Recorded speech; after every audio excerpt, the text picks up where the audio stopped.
extremamente honrado e agradecido ao senhor presidente Fernando Collor por essa oportunidade de aqui retornar essa casa onde trabalhei durante 3 anos como assessor parlamentar do Exército. Igualmente, o general Fernando, meu chefe de Estado-Maior, também esteve aqui.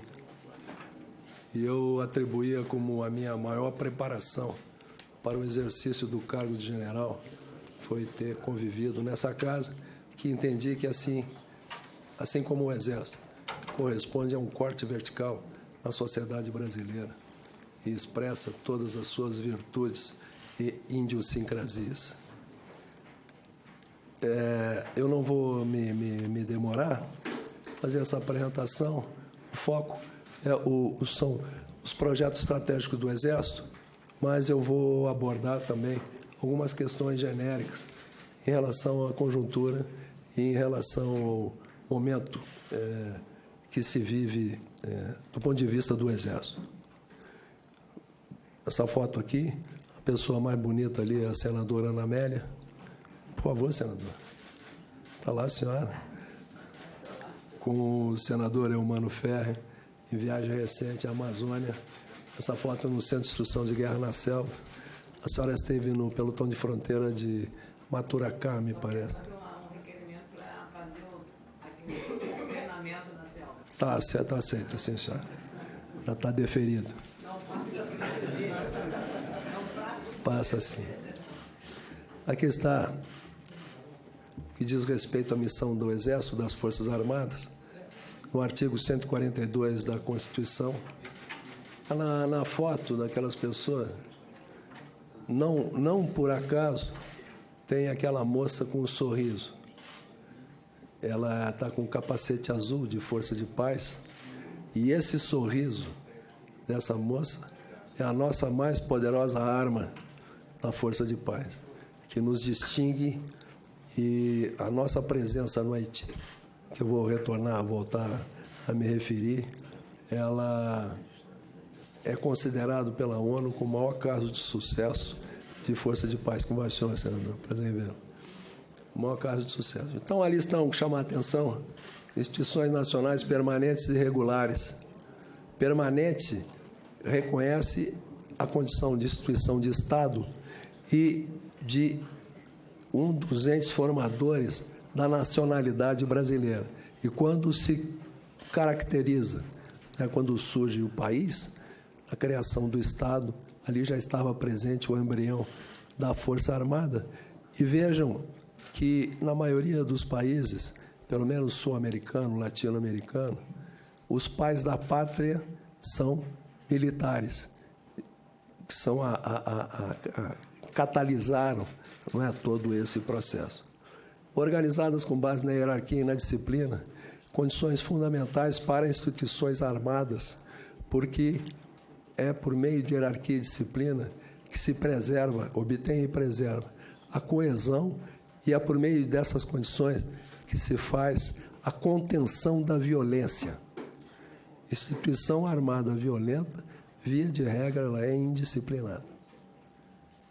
E sobre a direção, sob a autoridade do Presidente da República, que destinam-se em defesa da pátria, garantia dos poderes e por iniciativa de qualquer um desses, da lei e da ordem.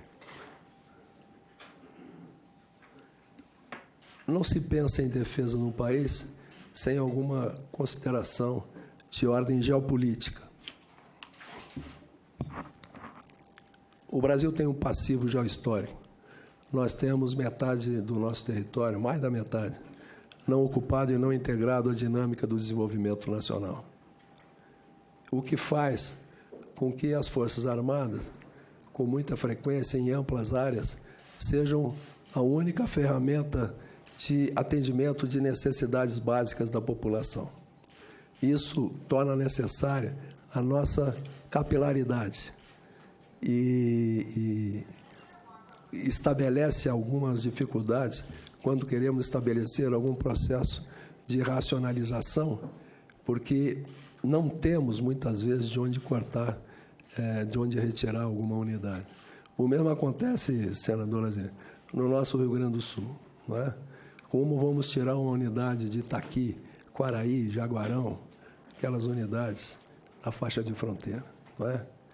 Então, por isso, temos que equilibrar qualidade com quantidade no nosso processo. E daí, da Constituição, dessa circunstância nacional, nós tiramos as missões do Exército, 2 grupos. Em verde estão as missões, vamos dizer, externas da força, que seriam as missões tradicionais de uma força armada. Em azul, as missões a serem cumpridas dentro do território nacional. O Exército nós temos 640 unidades espalhadas por todo o território. Aí está, na Amazônia hoje, considerando as 2 Amazônias, né, oriental e ocidental, já temos 30 mil militares. Para terem uma ideia, em 1986, eram 6 mil apenas. Então, temos feito um grande esforço de deslocamento de unidades para aquela região. Estamos também presentes em extensa área do mundo. Temos hoje 12 missões no exterior, a maioria delas na África. Temos ainda a missão no Haiti, a MINUSTAH, que eu vou voltar a me referir a ela, se encerra esse ano, e uma presença importante na Colômbia, graças à nossa expertise de desminagem. Internamente, este emprego, inclusive, causou agora recentemente alguma celeuma de garantia da lei e da ordem. Nos últimos 30 anos, nós fomos empregados 115 vezes. O único estado onde não houve emprego até hoje, me parece, foi São Paulo. Nós não gostamos desse tipo de emprego. Não gostamos. Vou voltar a me referir a isso depois. Os mais recentes, do ano passado e deste ano, aí estão esse trabalho de varredura em presídios, que continua em andamento.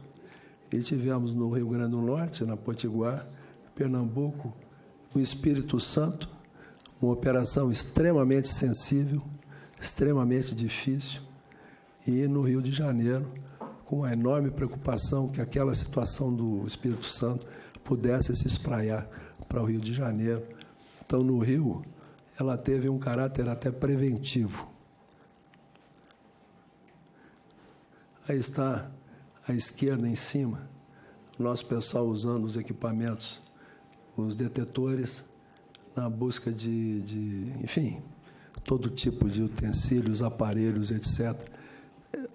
Cada revista dessa, a gente recolhe da ordem de 600 utensílios de toda a ordem. Até sistema de transmissão radiofônica, rádios celulares, arma branca, arma de fogo. Enfim, é impressionante como é permeável. E em outras situações de emprego. O último grande emprego nosso foi na favela da Maré, comunidade da Maré, no Rio de Janeiro. Uma comunidade de 130 mil habitantes. Nós ficamos lá por 14 meses, senador. E o general Fernando, inclusive, foi o comandante de um período. E eu, periodicamente, ia até lá e acompanhava o nosso pessoal, as nossas patrulhas na rua. E um dia me dei conta, senador Requião, nossos soldados atentos, preocupados, né? São vielas, armados, e passando crianças, senhoras, enfim. Eu pensei, estamos aqui apontando arma para a população brasileira. Nós somos uma sociedade doente. E lá ficamos 14 meses. No dia que saímos, uma semana depois, tudo havia voltado ao que era antes. Então, temos que realmente repensar esse modelo de emprego, porque ele é desgastante, perigoso e inócuo. acumulamos, né, uma larga experiência de atuação em grandes eventos. Foi uma trajetória e foi feliz, porque ao longo dessa trajetória fomos incorporando uma enorme expertise e também a capacidade de operar num ambiente de interagências. E dezenas e dezenas de agências militares e civis, num processo que resultou numa grande integração. Então, começamos lá à esquerda, embaixo, com os Jogos Pan-Americanos, depois os 5º Jogos Mundiais Militares, no Rio, que é o 3º maior evento esportivo do mundo. Depois tivemos a Rio+20, tivemos a vinda do Papa, Jornada Mundial da Juventude, aí tivemos a Copa das Confederações, tivemos a Copa do Mundo, finalizando com as Olimpíadas. E aí já estão os japoneses buscando as nossas experiências com vistas às Olimpíadas de Tóquio. Esse quadro reflete, é o retrato de um dia do Exército. A média de operações nossas é da ordem de 60. Hoje, nós estamos realizando mais de 60 operações de todo tipo. Garantia da lei e da ordem. Nesse era o dia 15 de fevereiro de 2017. As operações de engenharia, apoio à defesa civil, as operações internacionais, já nos referimos, operações na faixa de fronteira, adestramento da tropa, um só, porque era o período de licenciamento, movimentações, transferências, férias, e apoio a órgãos públicos. Então, vejo que alguém, desavisadamente, pode considerar que o Exército está dentro dos seus quartéis, não é? Quem está no quartel está no retorno de algum tipo de operação e está se preparando para as próximas operações. Então, é bastante intensa a nossa movimentação. Isso não é contemplado, essas funções da defesa.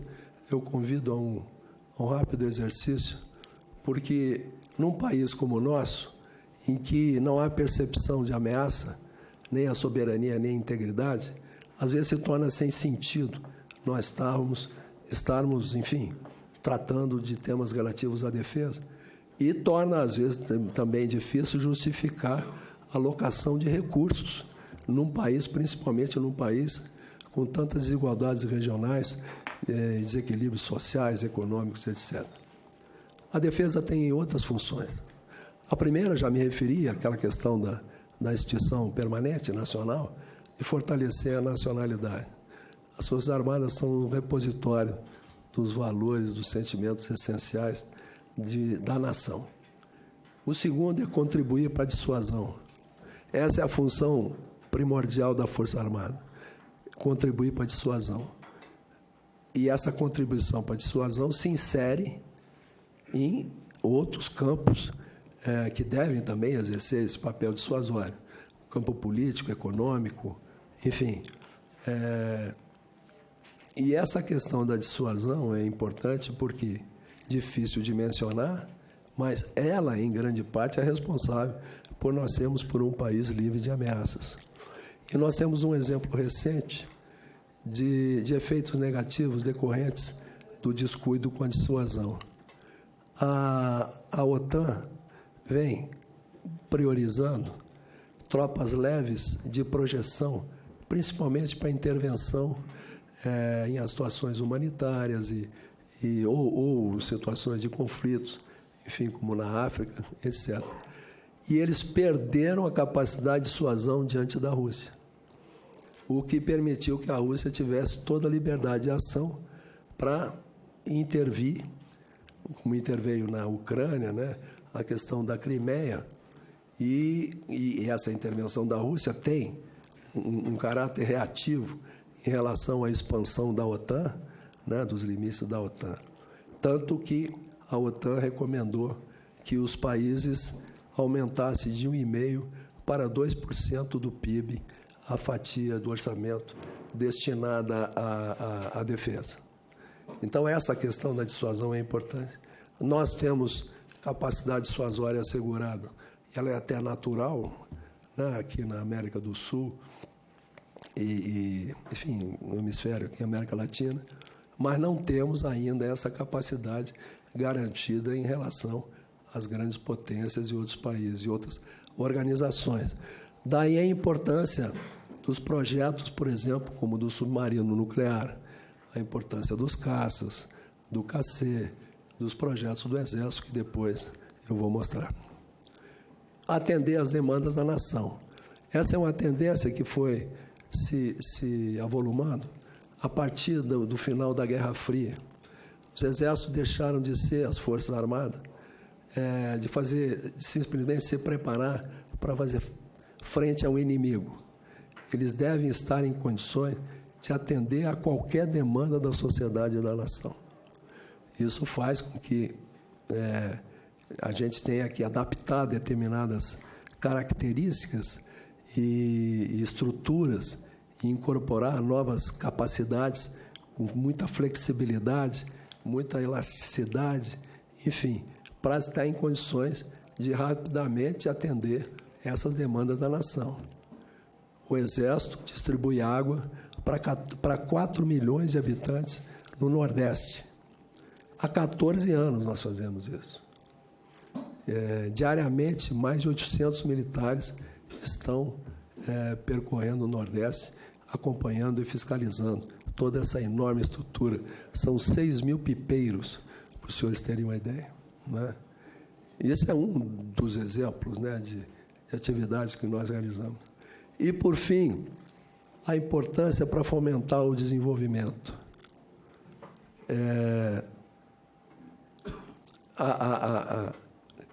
Também, depois da Guerra Fria, se consolidou uma visão sistêmica da defesa, em que ela deixa de ser prerrogativa exclusiva dos militares. E a estrutura de defesa de um país será tão mais robusta quanto mais forte for a participação da área econômica, das empresas, da área de ciência e tecnologia, da área acadêmica e assim por diante. Então, nós estamos... Eu até pedi para a Fundação Getúlio Vargas que nos coletasse dados para nos substanciar esses argumentos do quanto a estrutura de defesa do país induz o desenvolvimento em outros países e no Brasil. De qualquer forma, temos alguns dados. Pode passar, por favor. Senador, por favor. Vejam um dado da FIPE. Cada real investido em programas de defesa gera um multiplicador de 9,8 em relação ao PIB. Dado da Embraer, nos últimos anos, cada real investido em desenvolvimento de sistema de defesa gerou cerca de 10 vezes esse valor. E o faturamento já contratado na Embraer equivale a 900 anos, né, de funcionamento do ITA. Então, vejam que é altamente potencializador a influência, a defesa em relação ao desenvolvimento do país, além de que as tecnologias, hoje, quase todas são duais. Então, tem um largo emprego na área civil também. Próximo, por favor. Então, nós, com base em todos, desde a Constituição, Política, Estratégia Nacional de Defesa, Livro Branco, elaboramos um programa de transformação do Exército que visa obter novas capacidades e temos um portfólio dos programas e projetos. Eu vou passar rapidamente. São 6 programas estratégicos e 12 programas estruturantes. Seriam programas transversais, como, por exemplo, ali a ciência e tecnologia, sistema de engenharia, educação e cultura, logística, etc. Próximo. Esse portfólio e os programas, eles abrigam cerca de 50 projetos. Então, aí são os grandes projetos, os estratégicos, o Sistema Astros, o Guarani, a recuperação da capacidade plena, a defesa antiaérea, o CISFRON e a cibernética. Rapidamente, eu vou mostrar alguns dados sobre eles, por favor. Aí está o CISFRON, eu diria que talvez seja hoje, se não o mais importante do ponto de vista estratégico, mas o programa mais necessário para o país. nossas 17 mil quilômetros de fronteira, com 3 países vizinhos produtores de coca, um produtor de maconha, uma quantidade enorme de contrabando, e o que vem a afetar diretamente, senador Cristóvão, o que vem a afetar diretamente a qualidade de vida, né? Eu diria que nós temos a liberdade assegurada do nosso povo, no nosso país. Mas temos que pensar na qualidade dessa liberdade, senador Requião, que está muito afetada, né? A população sofre muito no dia a dia, principalmente pelas questões da violência. 60 mil pessoas mortas por ano, 20 mil desaparecem por ano.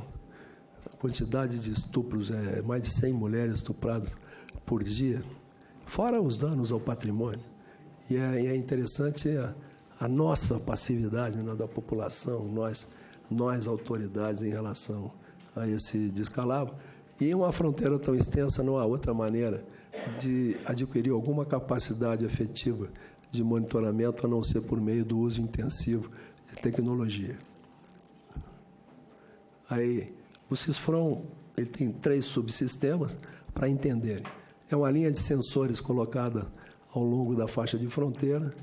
Ali onde está decisores, é um sistema de comando e controle, meios de comunicação e centros de processamento e tomadas de decisão. E os atuadores, que são as unidades operacionais. Então, aí está o CISFRON. Uma característica dos projetos do Exército é que eles têm um altíssimo componente nacional. Nenhum deles tem como principal vetor de implementação empresas internacionais. Então, o CISFRON são empresas subsidiárias da Embraer. 70% de conteúdo nacional, 17 empresas, 12 mil empregos. E ele está inserido no Programa de Proteção Integrada de Fronteira. A situação atual, nós estamos concluindo a implantação. Foi feita em caráter experimental na região de Dourados, na fronteira do Mato Grosso com o Paraguai. E daí extraímos muitas experiências, muitas reformulações, e já a partir deste ano e no próximo, damos o início à extensão do programa, tanto para o norte quanto para o sul. Não, pode passar. Outro grande projeto nosso é o Guarani. Hoje, em operações, tendo em vista o grande avanço tecnológico das armas de destruição coletiva, né, de artilharia e aeronaves, nenhum soldado mais pode estar exposto. Ele tem que estar sempre abrigado por alguma blindagem. Daí a importância desse projeto Guarani, e com 90% conteúdo nacional. A empresa é a Iveco, lá em 7 Lagoas, Minas Gerais. São 50 empresas participantes, quase 3 mil empregos gerados, e a produção anual mínima é de 60 carros. Quando o contrato foi firmado, a previsão era da ordem de 130 carros por ano. Mas os problemas orçamentários decorrentes, tivemos que refazer o contrato com a empresa, baixamos para 60, mas no ano passado só conseguimos comprar 37, o que deixou a empresa numa situação bastante delicada. Pode passar.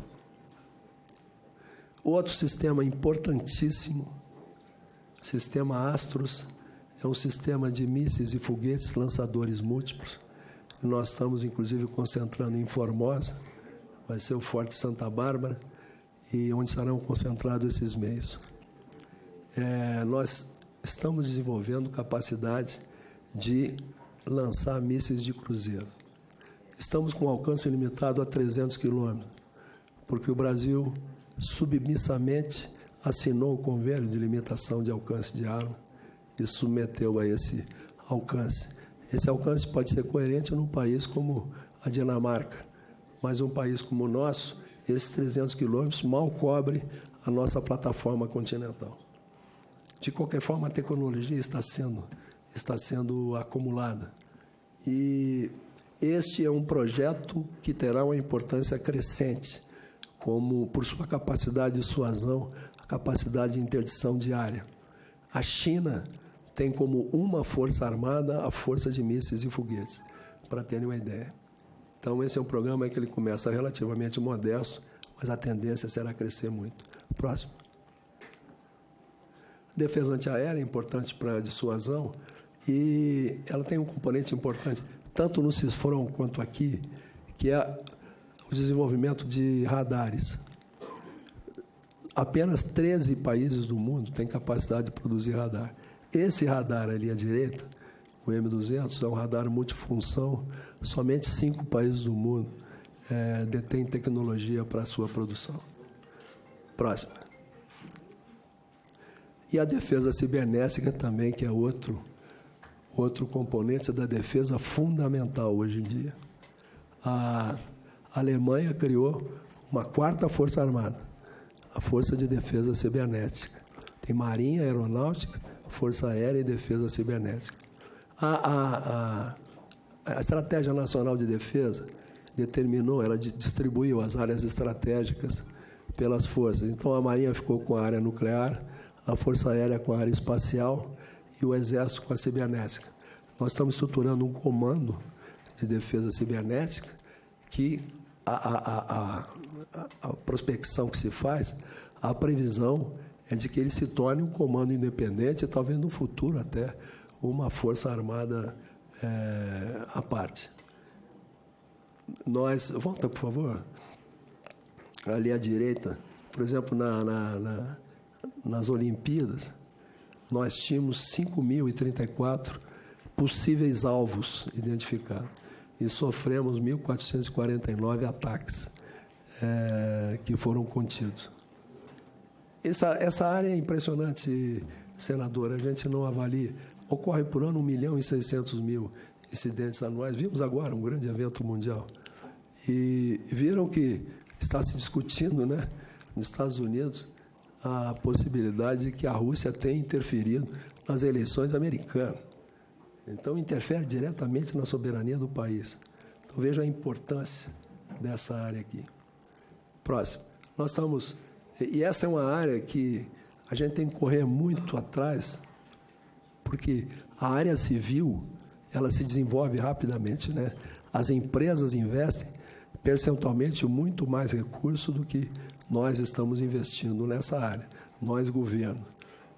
Então, nós temos uma interação muito grande com o mundo civil em relação a isso, porque é uma área que, por estereótipo, o bom hacker é um rapaz de bermuda, né, cabeludo, e passa o dia na frente do computador, muito diferente do militar, não é?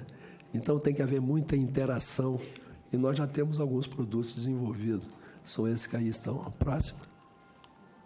E aqui é um projeto bem transversal, obtenção da capacidade operacional plena, equipar o restante do equipamento do Exército.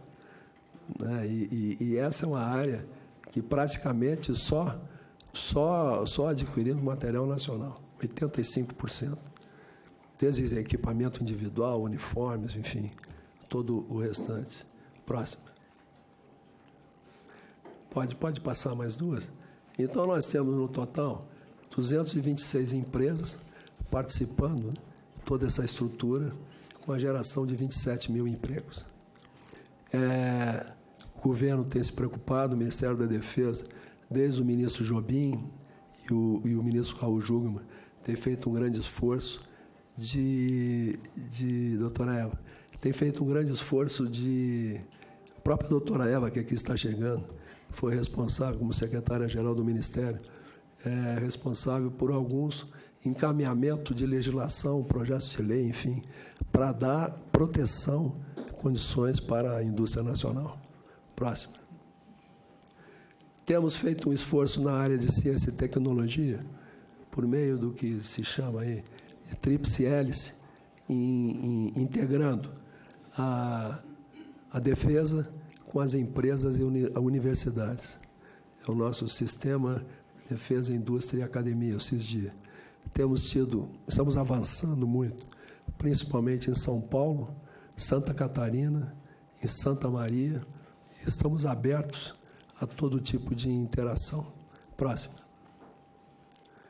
Os programas, naturalmente, pode passar as outras, têm sofrido restrições devido à condição orçamentária. Então, por exemplo, o Guarani era para estar concluído em 2030, só estará concluído em 2040, e, inclusive, nós estamos estudando uma redução para tornar esse programa mais factível. E, assim, todos os programas estão sofrendo atrasos. Próximo. No caso, o CISFRON nos preocupa, porque em 2035 as tecnologias atualmente utilizadas já estarão obsoletas.